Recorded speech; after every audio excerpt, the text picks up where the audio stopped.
How Idaho is affected by the federal spending bill, tax cuts, Medicaid, SNAP, and more. The recent megabill passed by Congress, which includes significant cuts to Medicaid, taxes, and the Supplemental Nutrition Assistance Program, SNAP, is poised to create challenging dilemmas for states like Idaho. Health policy experts are raising alarms about the implications of these Medicaid cuts, which have been approved by Congress and President Donald Trump. One of the key changes in this legislation is the imposition of a cap on the amount states can tax healthcare providers. This tax is a crucial mechanism that states utilize to secure additional federal funding for Medicaid, a program that is predominantly financed by the federal government. As a result, Idaho is now facing what Hilary Hagan, a senior policy associate with Idaho Voices for Children, describes as a pretty significant hole in its Medicaid budget. Hagan emphasizes that it is now the responsibility of the Idaho legislature to determine how to manage the financial fallout from these federal cuts. We are going to encounter very significant and challenging decisions in the upcoming year regarding whether to eliminate certain programs or risk a substantial number of individuals losing their access to Medicaid, she explained in an interview with the Idaho Capitol Sunday. However, Idaho's U.S. Senator Mike Crapo, a Republican and chairman of the influential Senate Finance Committee, has countered claims that these cuts will force people off Medicaid. He asserts that there has been a lot of misinformation surrounding the bill's Medicaid provisions. The only way to truly understand the impact is to wait and see what unfolds. The bottom line is that no one's benefits were reduced under this legislation, except for those who are not American citizens or are registered in multiple states, Crapo stated. #The stance of Idaho's congressional delegation. In the context of the bill, 3 out of 4 members of Idaho's Republican congressional delegation opposed a proposal that would have allowed the sale of federal public lands, a proposal that was ultimately removed from the bill. Idaho U.S. Representative Russ Fulcher voted against an amendment that would have prevented these federal land sales, expressing his belief that public lands should remain public but managed by local stakeholders rather than the federal government. In contrast, Idaho U.S. Representative Mike Simpson supported the amendment. Senator Jim Risch proudly stated that he led the opposition against the proposal to sell Idaho's public lands, emphasizing the importance of public lands to the Western way of life and the state's economy. I will continue to advocate for more sensible local management of our public lands to ensure Idaho has a say in decisions that affect our state, Risch remarked. Crapo highlighted several major components of the bill that he championed, including the extension of tax cuts from 2017, the elimination of taxes on tips, reduced taxes on Social Security, and increased funding for border and national security, including military funding. Fulcher noted that the provision eliminating taxes on tips and overtime originated from a town hall meeting he held in Sandpoint during the pandemic. He successfully introduced this legislation a few years ago and was able to incorporate it into the budget bill with presidential support. These tax cuts are set to remain in effect until December 2028. #Tax cuts, a controversial perspective. Many members of Idaho's congressional delegation, like their Republican counterparts, have rejected the notion that the bill constitutes a tax cut for the wealthy.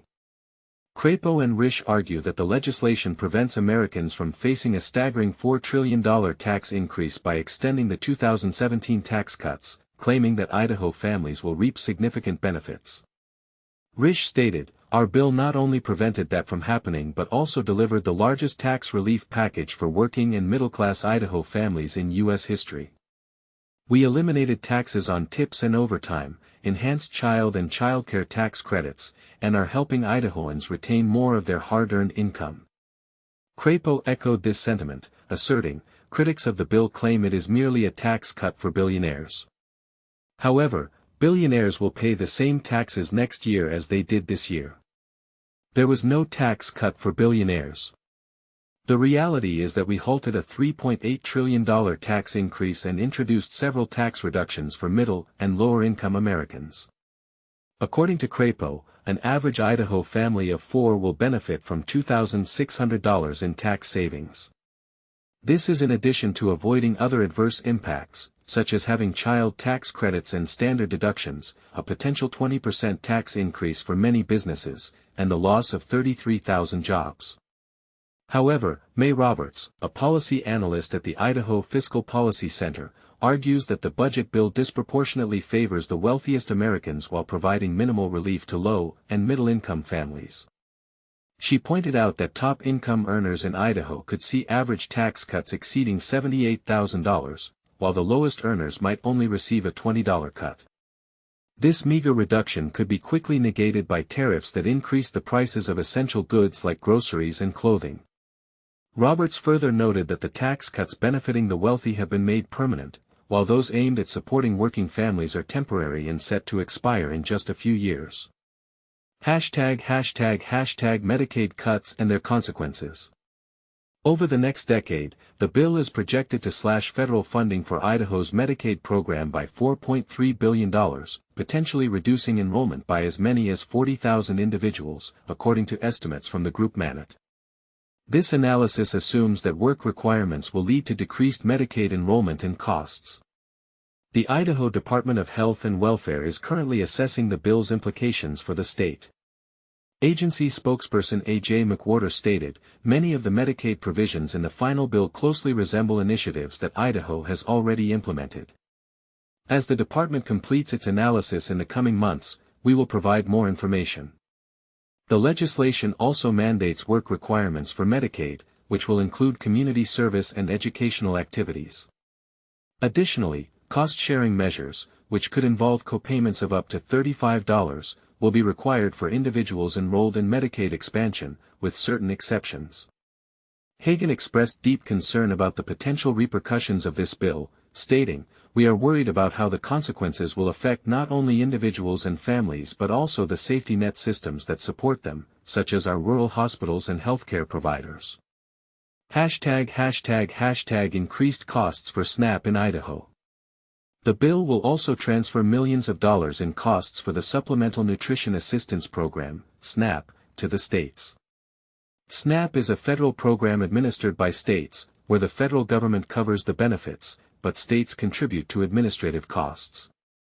The legislation cuts SNAP funding by approximately 20% over the next decade, equating to $186 billion, which could result in over 2 million individuals losing their SNAP benefits. Historically, states have covered half of the program's operational costs, but this bill will increase states' share of administrative costs to 75%, with the federal government covering only 25%.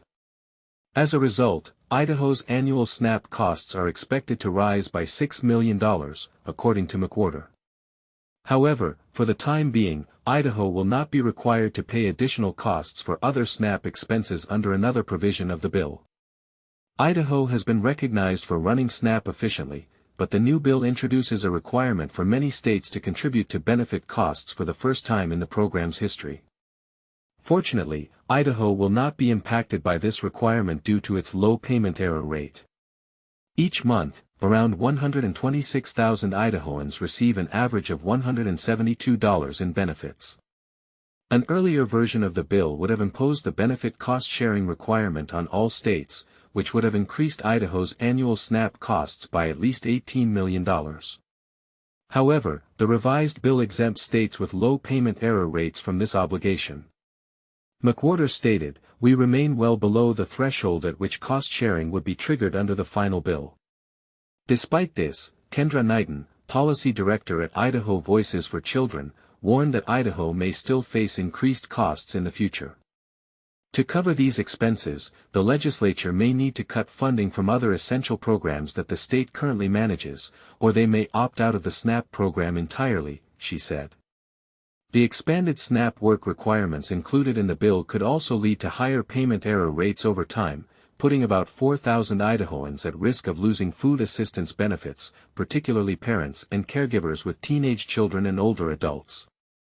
The bill also removes work requirement protections for veterans, individuals experiencing homelessness, and former foster youth, according to the Food Research and Action Center. Missing tax credits for health insurance. Notably, the bill does not extend premium tax credits for purchasing health insurance on exchanges.